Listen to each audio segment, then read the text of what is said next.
St. Anna Grace Facebook friends and those who join us on our YouTube channel each day. I'm delighted to be with you on this Monday, November the 9th, 2020. It is a very breezy, should I say windy, balmy, sultry, humid morning here in Seminole, Florida. It's beginning to rain, so I'm not sure how long I'll be here. And if the wind gusts, the phone may fall over. So don't think that I am losing it or whatever. It will fall onto mulch and we'll pick up and go from there. All of this is compliments of Ada, who now is southwest of us this morning. The wind blew most of all day yesterday, all night, and it's still blowing even now. It seems that we may be in a break right now, although the rain is beginning. I pray that you had a wonderful weekend, restful, rejuvenating, restorative. And now we're on to another week. It reminded us this morning on the local news that we're just over 2 weeks from Thanksgiving. We know that Thanksgiving is more than a day, more than a season. That's part of our daily routine as Christians.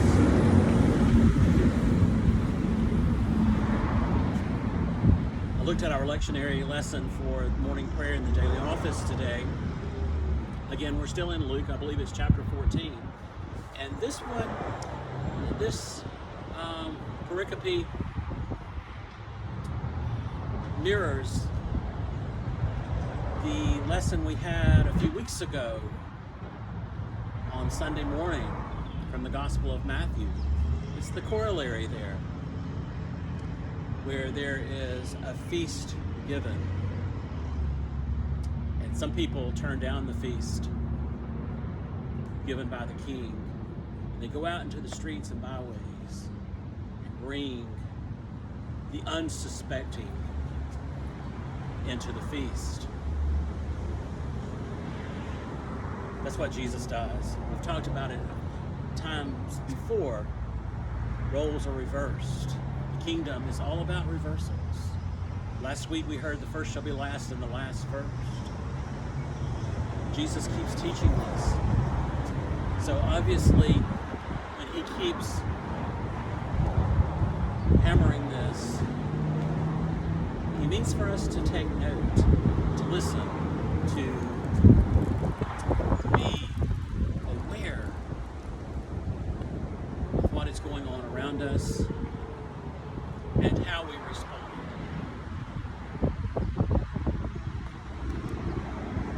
Let me read the lesson. We may comment a bit more if the weather holds up and the wind doesn't blow us away.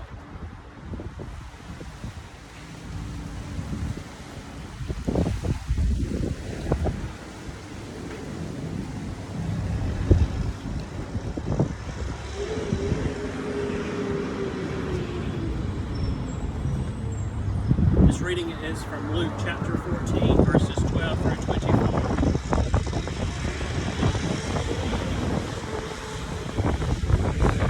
Jesus said to the man who had invited him, "When you give a luncheon or a dinner, do not invite your friends or your brothers or your relatives or rich neighbors, in case they may invite you in return, and you would be repaid. But when you give a banquet, invite the poor, the crippled, the lame, and the blind, and you will be blessed, because they cannot repay you, for you will be repaid at the resurrection of the righteous." One of the dinner guests, on hearing this, said to him, "Blessed is anyone who will eat bread in the kingdom of God." Then Jesus said to him, "Someone gave a great dinner and invited many. At the time for the dinner, he sent his slave to say to those who had been invited, 'Come, for everything is ready now.' But they all alike began to make excuses. The first said to him, 'I have bought a piece of land, and I must go out and see it.' Please accept my regrets. Another said, I have bought 5 yoke of oxen, and I am going to try them out. Please accept my regrets. Another said, I have just been married, and therefore I cannot come. So the slave returned and reported this to his master.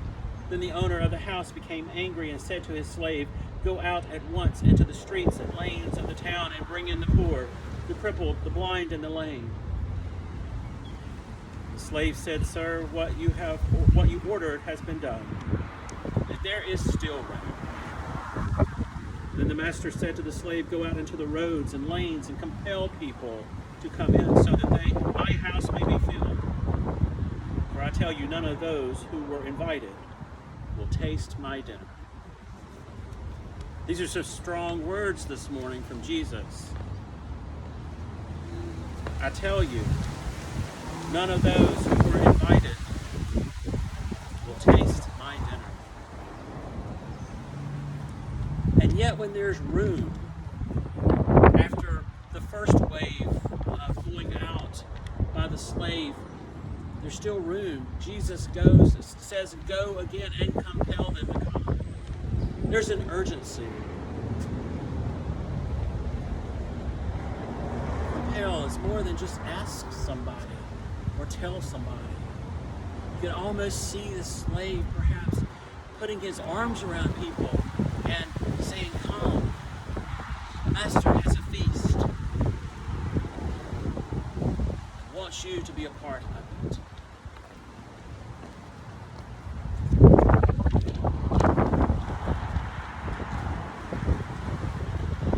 It's very similar to our gospel lesson yesterday about the 10 bridesmaids, and 5 of whom were unprepared.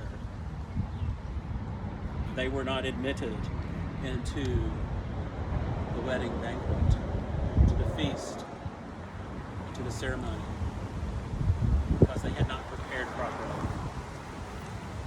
When the bridegroom came, they were away trying to buy oil for their lamps.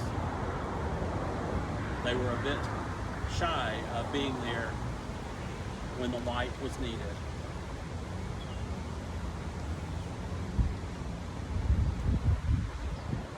This also correlates with our Old Testament lesson from yesterday, where Joshua says, Choose you this day whom you will serve.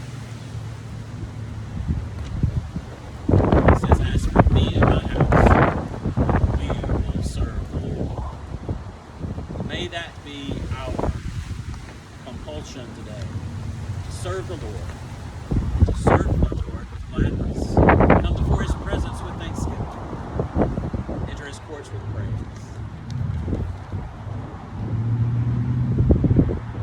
Friends, I pray that you stay safe today. Let's keep our friends down in the Caribbean, Costa Rica, in our prayers. Southeast Florida this morning and the Keys. Those brothers and sisters in our prayers. And wherever else this storm may go, let's keep them in our prayers as well. Let's stay connected. Should you need anything, please call the church, the parish office. Let us know during these next few days. This storm seems to be unleashing what's left of it on our area and areas to our north. Be well, stay safe. We'll talk again tomorrow. God bless.